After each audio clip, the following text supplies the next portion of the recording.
Alors le millésime 2019 aux Hospices de Nuits, c'est le millésime rêvé. 15 jours avant vendange, c'est-à-dire que nous avons commencé les vendanges le 18 septembre. 15 jours avant vendange, il faisait encore très chaud, il faisait encore très beau. On avait beaucoup de doutes sur le fait de savoir si la vigne, comment la vigne allait se comporter face à ces derniers jours où elle commence à être plus fragile, les raisins arrivent à maturité.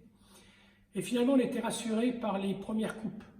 Quand on voit les raisins défiler sur la table de tri, on s'aperçoit tout de suite qu'on a la maturité, que les grumes se tiennent, qu'elles n'éclatent pas. Et on sait déjà, à ce moment-là, avant que les grains tombent dans la cuve, que l'on va avoir une vendange superbe, très mûre, où les raisins vont pouvoir s'exprimer au mieux dans la cuve, et pour lequel on aura un minimum de travail à faire au moment de la vinification.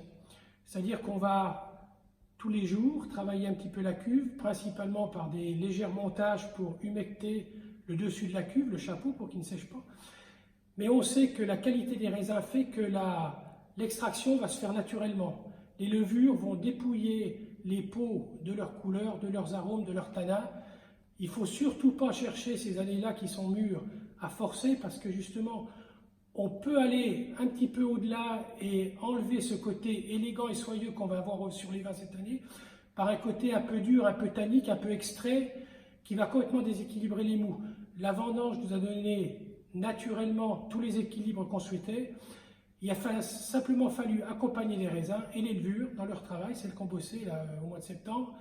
Il a simplement fallu les accompagner pour donner un produit effectivement riche, coloré, riche en tanins, riche en parfums, mais sur le côté soyeux, sur le côté agréable du vin. Les terroirs ont été respectés. On a 9 premiers crus, donc on connaît les premiers crus qui font les vins les plus souples, les plus tendres, ceux qui font les vins les plus concentrés.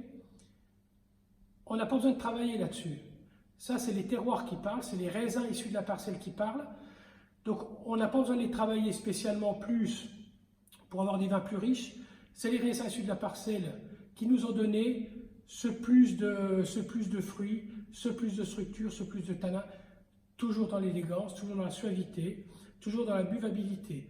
Je pense qu'on a fait, la nature nous a permis de donner un très grand millésime à la Bourgogne.